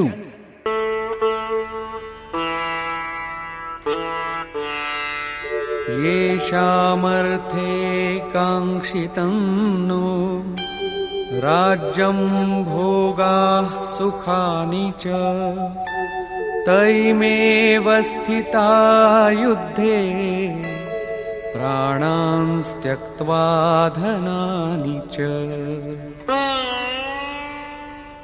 যাদের জন্য রাজ্য ভোগ ও সুখাদি আমার অভিলষিত, সেই স্বজনগণই প্রাণের আশা ত্যাগ করে যুদ্ধে উপস্থিত হয়েছেন। আমার রাজ্য অভিলষিত ছিল কিন্তু পরিবার নিয়ে, ভোগ সুখ ও ধনাদির পিপাসা ছিল কিন্তু তার স্বজন ও পরিবারকে নিয়ে ভোগ করাচ্ছিল। কিন্তু যখন তারা সকলেই প্রাণের আশা ত্যাগ করে যুদ্ধে উপস্থিত হয়েছেন, তখন আমার সুখ ভোগ বা রাজ্যের প্রয়োজন নেই। এ সকলই এদের জন্য প্রিয় ছিল। এদের থেকে পৃথক হয়ে এ সকলের আমার আর প্রয়োজন নেই। যতক্ষণ পরিবার থাকে ততক্ষণ এই কামনাগুলিও থাকে। কুঁড়ে ঘরে বাস করে যে ব্যক্তি, সেও নিজের পরিবার, বন্ধু এবং আত্মীয়দের বধ করে বিশ্বের সাম্রাজ্য স্বীকার করবে না। অর্জুনের বক্তব্য এই যে ভোগ, যুদ্ধে জয়লাভ আমি চেয়েছিলাম, কিন্তু যাদের জন্য চেয়েছিলাম যখন তারাই থাকবে না, তখন আর আমার ভোগের কি প্রয়োজন? এই যুদ্ধে আমি কাকে বধ করব?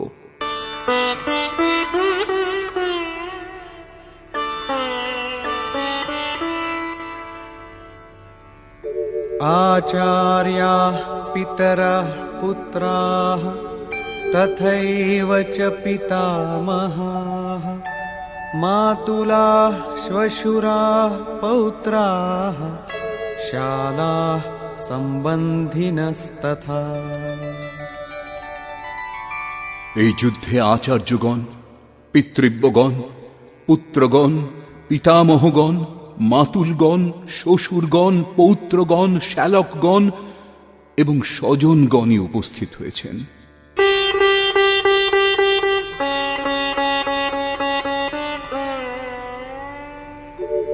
एतान्न हन्तुमिच्छामि घ्नतोऽपि मधुसूदन अपि त्रैलोक्यराज्यस्य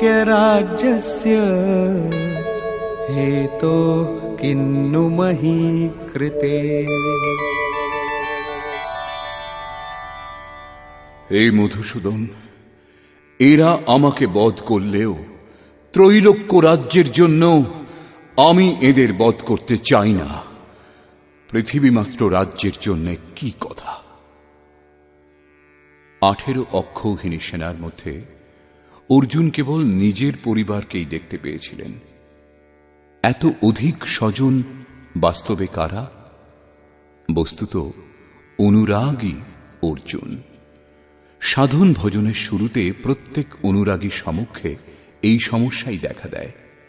সকলেই চায় সাধন ভজন করে পরম সত্যকে লাভ করতে, কিন্তু জ্ঞানী সদ্গুরুর সংরক্ষণে অনুরাগী সাধক যখন ক্ষেত্রজ্ঞের সংঘর্ষ অনুভব করেন, তাকে কার কার সঙ্গে যুদ্ধ করতে হবে বুঝতে পারেন, তখনই হতাশ হয়ে পড়েন। তিনি চান তার পিতার পরিবার, শ্বশুরের পরিবার, মামার পরিবার, সুহৃদ, বন্ধু এবং গুরুজন সবাই সঙ্গে থাকুন, সকলেই সুখী থাকুন এবং এদের সকলকে সুস্থিত করে তিনি পরমাত্মস্বরূপ লাভও করে নেবেন।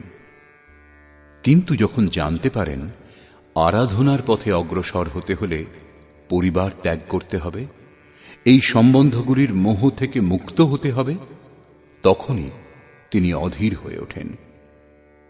পূজ্য মহারাজজি বলতেন, মৃত্যু হওয়া এবং সাধু হওয়া একই ব্যাপার। সাধুর জন্য এই পৃথিবীতে কেউ জীবিত থাকলেও গৃহ সম্বন্ধীয় কেউই থাকবে না। যদি থাকে তাহলে সম্বন্ধ বিদ্যমান, মোহ শেষ হয়েছে কোথায়? পূর্ণ ত্যাগ অর্থাৎ সম্বন্ধের অস্তিত্ব বিলীন হবার পরেই সাধক জয়লাভ করেন। এই সম্বন্ধগুলির প্রসারই জগৎ, অন্যথা জগতে আমার বলে কি আছে? তুলসীদাস কহ চিদ বিলাস জগ বুঝত বুঝত বুঝে, অর্থাৎ মনের প্রসারই এই জগৎ। যোগেশ্বর শ্রীকৃষ্ণ মনের প্রসারকেই জগৎ বলে সম্বোধন করেছেন। যিনি এর প্রভাব রোধ করতে সক্ষম হয়েছেন, তিনি চরাচর বিশ্ব জয় করেছেন। ইহৈব তৈর্জিতঃ সর্গো এষাম সাম্যে স্থিতম মনঃ। এমন কথা নয় যে কেবল অর্জুনই অধীর ছিলেন। সকলের হৃদয়েই অনুরাগ আছে। প্রত্যেক অনুরাগী ব্যাকুল হন। আত্মীয় স্বজনের স্মৃতি তাকে ব্যাকুল করে। সাধনার আরম্ভে প্রত্যেক সাধক চিন্তা করেন যে ভজন করে কিছু লাভ হলে এদের সঙ্গে তা ভোগ করা যাবে, সকলেই সুখী হবে। কিন্তু যখন এরা সঙ্গে থাকবে না, তখন সুখের আর কি প্রয়োজন? অর্জুনের দৃষ্টি রাজ্য সুখ পর্যন্তই সীমাবদ্ধ ছিল। তিনি ত্রিলোকের সাম্রাজ্যকেই সুখের পরাকাষ্ঠা ভেবেছিলেন। এর বেশি কোনো সত্য আছে একথা অর্জুন এখনো জানেন না। নিহত্য ধার্তরাষ্ট্রান্নঃ কা প্রীতি স্যাজ্জনার্দন পাপমেবাশ্রয়েদস্মান হত্বৈতানাততায়িনঃ। হে জনার্দন, ধৃতরাষ্ট্রের পুত্রগণকে বধ করলে আমাদের কি সুখ হবে? যেখানে ধৃতরাষ্ট্র অর্থাৎ ধৃষ্টতার রাষ্ট্র, তার থেকে উৎপন্ন মোহরূপ দুর্যোধনাদিকে বধ করলে আমাদের কি আনন্দ হবে? এই সকল আততায়ীকে হত্যা করলে আমাদের পাপই আশ্রয় করবে। জীবন যাপনের তুচ্ছ লাভের জন্য যে অনীতির সাহায্য নেয় তাকে আততায়ী বলে, কিন্তু যে আত্মোন্নতির পথে অবরোধ সৃষ্টি করে সে আরো বড় আততায়ী। আত্মদর্শনে বাধক কাম, ক্রোধ, লোভ, মোহ এইসবই আততায়ী।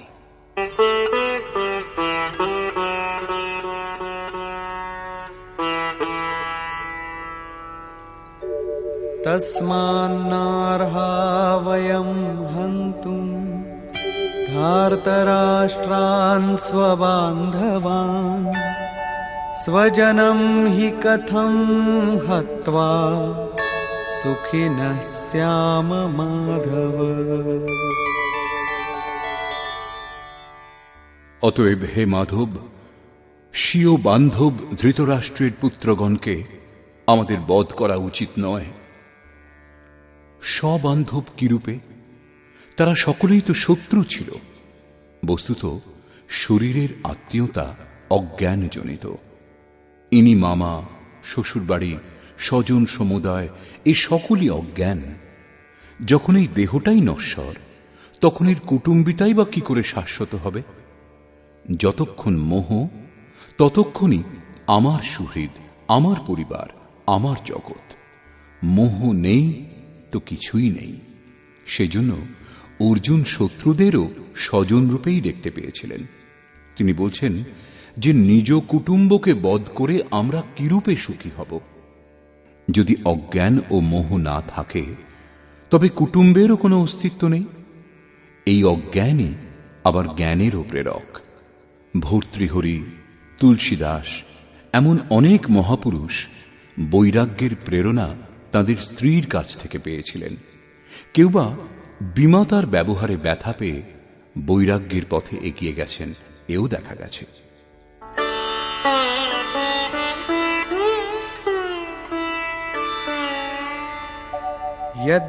यद्यप्येतेन पश्यन्ति लोभोपहत चेतसः कुलक्षयकृतं दोषम् मित्रद्रोहे च पातकम्। যদিও এরা লোভে অভিভূত হয়ে কুলনাশ জনিত দোষ এবং মিত্রদ্রোহে যে পাপ হয় তা দেখছে না, এ দোষ তাদের। তা সত্ত্বেও কথম ন জ্ঞেয়মস্মাভিঃ পাপাদস্মাन् নিবর্তিতুম কুলক্ষয়কৃতম দোষম प्रपश्यद्भिर्जनार्दन। হে জনার্দন, কুলনাশ জনিত দোষ উপলব্ধি করেও আমরা এই পাপ থেকে নিবৃত্ত হব না কেন? কেবল আমিই পাপ করছি এমন কথা নয়, আপনিও ভুল করছেন। শ্রীকৃষ্ণের উপরেও দোষারোপ করলেন। এখনো অর্জুন নিজেকে বুদ্ধিতে শ্রীকৃষ্ণের চেয়ে কম মনে করছেন না। প্রত্যেক নতুন সাধক সদ্গুরু শরণাগত হবার পরে এই ধরনের তর্ক করেন এবং নিজে যে কম জানেন তা ভাবেন না। একথাই অর্জুনও বলছেন যে এরা না বুঝুক, কিন্তু আমরা তো বুদ্ধিমান। কুলনাশ জনিত দোষের ওপর আমাদের অবশ্যই বিচার করা উচিত। কুলনাশে কি কি দোষ হয়? कुलक्षये प्रणश्यन्ति कुलधर्माः सनातनाः। धर्मे नष्टे कुलं कृत्स्नम् अधर्मोऽभिभवत्युत। কুলনাশে সনাতন কুলধর্ম নষ্ট হয়। অর্জুন কুলধর্ম কুলাচারকেই সনাতন ধর্ম বলে মনে করেছিলেন। ধর্ম নষ্ট হলে সম্পূর্ণ কুলকে পাপ দাবিয়ে দেয়। अधर्माभिभवात् कृष्ण प्रदुष्यन्ति कुलस्त्रियः। स्त्रीषु दुष्टासु वार्ष्णेय जायते वर्णसंकरः। হে কৃষ্ণ, পাপের বৃদ্ধি হলে কুলস্ত্রীগণ কলুষিত হয়। হে বার্ষ্ণেয়, স্ত্রীগণ কলুষিত হলে বর্ণসংকর উৎপন্ন হয়। অর্জুনের দৃষ্টিকোণে কুলস্ত্রীগণ কলুষিত হলে বর্ণসংকর দেখা দেয়, কিন্তু শ্রীকৃষ্ণ এই সিদ্ধান্তের খণ্ডন করে আরো বলছেন, আমি অথবা স্বরূপ স্থিত মহাপুরুষ যদি আরাধনাক্রমে ভ্রম উৎপন্ন করেন তাহলে বর্ণসংকর দেখা দেয়। বর্ণসংকরের দোষের ওপর অর্জুন আলোকপাত করছেন।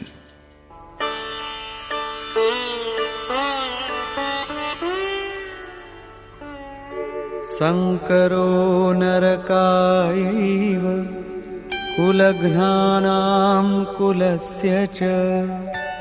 पतन्ति पितरो येषां लुप्तपिण्डोदकक्रियाः।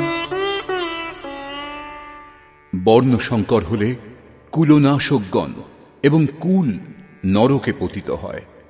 যাদের পিণ্ডক্রিয়া লুপ্ত হয়েছে তাদের পিতৃপুরুষগণ পতিত হন, বর্তমান নষ্ট হয়, পিতৃপুরুষগণ স্খলিত হন এবং উত্তর পুরুষদেরও পতন হবে। শুধু তাই নয়,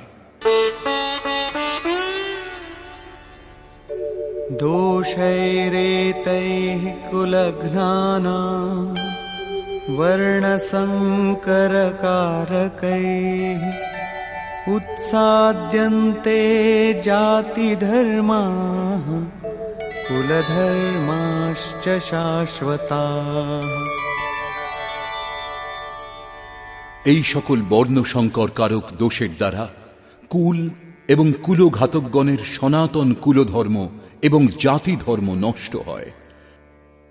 অর্জুন মনে করতেন কুলধর্ম সনাতন, কুলধর্মই শাশ্বত, কিন্তু শ্রীকৃষ্ণ একথা খণ্ডন করে বললেন, আত্মাই সনাতন শাশ্বত ধর্ম। বাস্তবিক সনাতন ধর্মকে জানার আগে মানুষ ধর্মের নামে কোনো না কোনো চিরাগত কুরীতি মেনে চলে। তেমনি অর্জুনও যা জানতেন শ্রীকৃষ্ণের অনুসারে তা কুপ্রথা।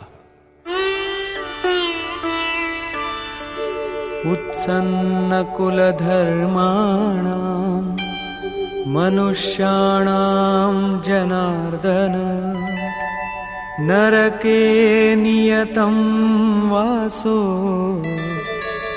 भवतीत्यनुशुश्रुम।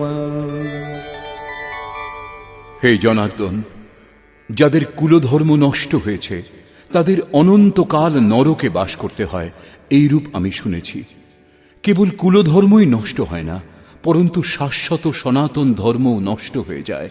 যাদের ধর্ম নষ্ট হয় তাদের অনন্তকাল পর্যন্ত নরকে বাস করতে হয়, এটা আমি শুনেছি, দেখিনি, কেবল শুনেছি। अहो बत महत् पापं कर्तुं व्यवसिता वयं यद्राज्य सुखलोभेन हन्तुं स्वजनमुद्यताः। দুঃখের বিষয় যে আমরা বুদ্ধিমান হয়েও মহা পাপ করতে প্রবৃত্ত হয়েছি। রাজ্য সুখের লোভে নিজ কুলকে হত্যা করতে উদ্যত হয়েছি। এখনো পর্যন্ত অর্জুন নিজেকে কম জ্ঞাতা বলে মনে করছেন না। শুরুতে প্রত্যেক সাধক এইরূপই বলেন। মহাত্মা বুদ্ধও বলেছেন, মানুষ আংশিক অবগত হলে নিজেকে মহাজ্ঞানী বলে মনে করেন, যখন অর্ধেকের বেশি অবগত হন তখন নিজেকে মহামূর্খ বলে মনে করেন। তেমনি অর্জুনও নিজেকে জ্ঞানীই ভাবছেন। তিনি শ্রীকৃষ্ণকেই বোঝাচ্ছেন যে এই পাপ থেকে পরম কল্যাণ হবে এমন কথাও নয়, কেবল রাজ্য সুখের লোভে পড়ে আমরা কুলনাশ করতে উদ্যত হয়েছি। খুব ভুল করছি। কেবল আমিই ভুল করছি এমন কথা নয়, আপনিও ভুল করছেন। শ্রীকৃষ্ণকেও নাড়া দিলেন। অবশেষে অর্জুন নির্ণয় করলেন, यदि माम प्रतीकारम् अशस्त्रं शस्त्रपाणयः धार्तराष्ट्रारणे हन्युः तन्मे क्षेमतरं भवेत्। প্রতিকার রহিত এবং নিরস্ত্র আমাকে যদি শস্ত্রধারী ধৃতরাষ্ট্রপুত্রগণ যুদ্ধে বধ করেন, তাতে আমার অধিকতর কল্যাণ হবে। ইতিহাস তো বলবে যে অর্জুন জ্ঞানী ছিলেন, তাই আত্মবলি দিয়ে যুদ্ধ হতে দেননি। সন্তান সন্ততির সুখের জন্য, কুলের জন্য লোকে প্রাণের আহুতি পর্যন্ত দেয়।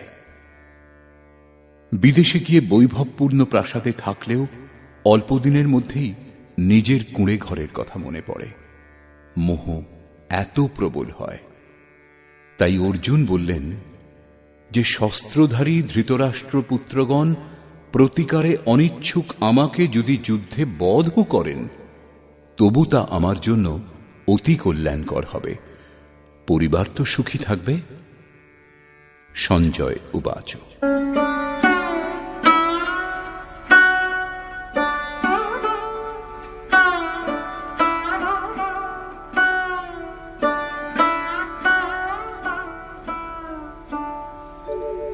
एवमुक्त्वार्जुनः सङ्ख्ये रथोपस्थ उपाविशत् विसृज्य सशरं चापं शोकसंविघ्नमानसः।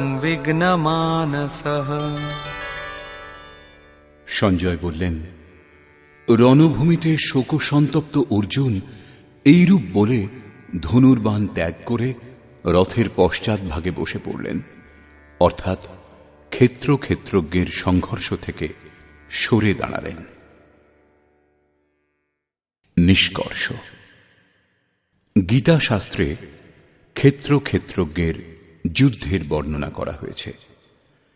ঈশ্বরীয় বিভূতি সম্পন্ন ভগবৎ স্বরূপের সম্যক দর্শন করবার গায়ন হল এই গীতা শাস্ত্র। যে ক্ষেত্রে এই গায়ন সম্পাদন করা হয় সেই যুদ্ধক্ষেত্র এই শরীর, যার অন্তরালে দুটি প্রবৃত্তি বিরাজমান, ধর্মক্ষেত্র এবং কুরুক্ষেত্র। যুদ্ধে প্রবৃত্ত সেনাসমূহের স্বরূপ এবং তাদের শক্তির আধার বর্ণিত হয়েছে। শঙ্খধ্বনির মাধ্যমে এদের পরাক্রম নির্ধারিত করা হয়েছে। তদনন্তর যে সেনার সঙ্গে যুদ্ধ করাচ্ছিল তাদের নিরীক্ষণ করা হল এদের গণনা 18 অক্ষৌহিনী অর্থাৎ প্রায় 6.5 আরব বলা হয়, কিন্তু এরা অনন্ত। এই প্রকৃতির দৃষ্টিকোণ দুটি, একটি ইষ্টন্মুখী প্রবৃত্তি, দৈবী সম্পদ, দ্বিতীয়টি বহির্মুখী প্রবৃত্তি, আসুরী সম্পদ। দুটিই প্রকৃতি, একটি ইষ্টের দিকে উন্মুখ করে, পরম ধর্ম পরমাত্মার দিকে নিয়ে যায়, অন্যটি প্রকৃতিতে বিশ্বাস করায়। প্রথমে দৈবী সম্পদের বৃদ্ধি করে আসুরী প্রবৃত্তিগুলিকে নিঃশেষ করা হয়। তারপর শাশ্বত সনাতন পরব্রহ্মের দিগদর্শন এবং তাঁতে স্থিতি লাভের পর দৈবী প্রবৃত্তিগুলির প্রয়োজনীয়তাও ফুরিয়ে যায় এবং যুদ্ধের পরিণাম দৃষ্টিগোচর হয়। সৈন্য নিরীক্ষণের সময় অর্জুন কেবল নিজের পরিবারকেই দেখতে পেয়েছিলেন। যাদের বধ করার কথা ছিল তারা স্বজনই ছিলেন। জীবের যত দূর পর্যন্ত সম্বন্ধ থাকে, জগতের বিস্তারও তার জন্য তত দূর পর্যন্তই হয়। অনুরাগের আরম্ভিক অবস্থায় পারিবারিক মোহই বাধা দেয়। সাধক যখন দেখেন পরিবারের মধুর সম্বন্ধ থেকে তার এত দূর বিচ্ছেদ হবে যেন তা কখনো ছিল না, তখন তিনি ব্যাকুল হন। স্বজনের প্রতি আসক্তি ত্যাগ করার পথে যত রকমের অকল্যাণই দেখতে পান, তিনি কুপ্রথার মাধ্যমে নিজেকে বাঁচাবার চেষ্টা করেন, ঠিক যেমন অর্জুন করেছিলেন। তিনি বলেছিলেন, কুলধর্মই সনাতন ধর্ম। এই যুদ্ধ হলে সনাতন ধর্ম লোপ পাবে, কুলস্ত্রীগণ ভ্রষ্টা হবে এবং বর্ণসংকর উৎপন্ন হবে। তাদের জন্ম কুল ও কুলনাশকদের অনন্তকাল পর্যন্ত নরকে বাস করার জন্যই হয়ে থাকে। অর্জুন নিজ বুদ্ধি অনুসারে সনাতন ধর্মের রক্ষার জন্য ব্যাকুল ছিলেন। তিনি শ্রীকৃষ্ণকে অনুরোধ করলেন যে আমরা বুদ্ধিমান হয়ে এই মহাপাপ কেন করব, অর্থাৎ শ্রীকৃষ্ণও পাপ করতে যাচ্ছেন। অবশেষে পাপ থেকে বাঁচবার জন্য আমি যুদ্ধ করব না, এই কথা বলে অর্জুন ধনুর্বাণ ত্যাগ করে হতাশ হয়ে রথের পশ্চাৎভাগে বসে পড়লেন। ক্ষেত্রজ্ঞের সংঘর্ষ থেকে সরে দাঁড়ালেন। টিকাকারগণ বর্তমান অধ্যায়ের নামকরণ অর্জুন বিষাদ যোগ করেছেন। অর্জুন অনুরাগের প্রতীক। সনাতন ধর্মের জন্য ব্যাকুল অনুরাগীর বিষাদ যোগই কারণ হয়। এই বিষাদ মনুর হয়েছিল। হৃদয় বহুত দুঃখ লাগ, জন্ম গয়ু হরি ভগত বিনু। সংশয়ে পড়েই মানুষ বিষাদ করে। অর্জুনের সন্দেহ হয়েছিল যে বর্ণসংকর উৎপন্ন হবে, যারা নরকে নিয়ে যাবে, সনাতন ধর্ম লোপ পাবে, এমন বিষাদও তাঁর হয়েছিল।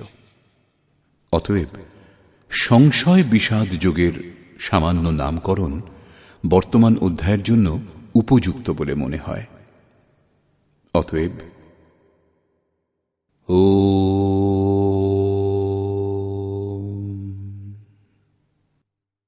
এই প্রকার শ্রীমদ্ ভগবৎ গীতারূপী উপনিষদ এবং ব্রহ্মবিদ্যা তথা যোগশাস্ত্র বিষয়ক শ্রীকৃষ্ণ এবং অর্জুনের সংবাদে সংশয় বিষাদ যোগ নামক প্রথম অধ্যায় পূর্ণ হল। এই প্রকার শ্রীমৎ পরমহংস পরমানন্দজির শিষ্য স্বামী অর্গড়ানন্দকৃত শ্রীমদ্ ভগবৎ গীতার ভাষ্য যথার্থ গীতাতে সংশয় বিষাদ যোগ নামক প্রথম অধ্যায় সমাপ্ত হল। হরি ওম তৎসৎ।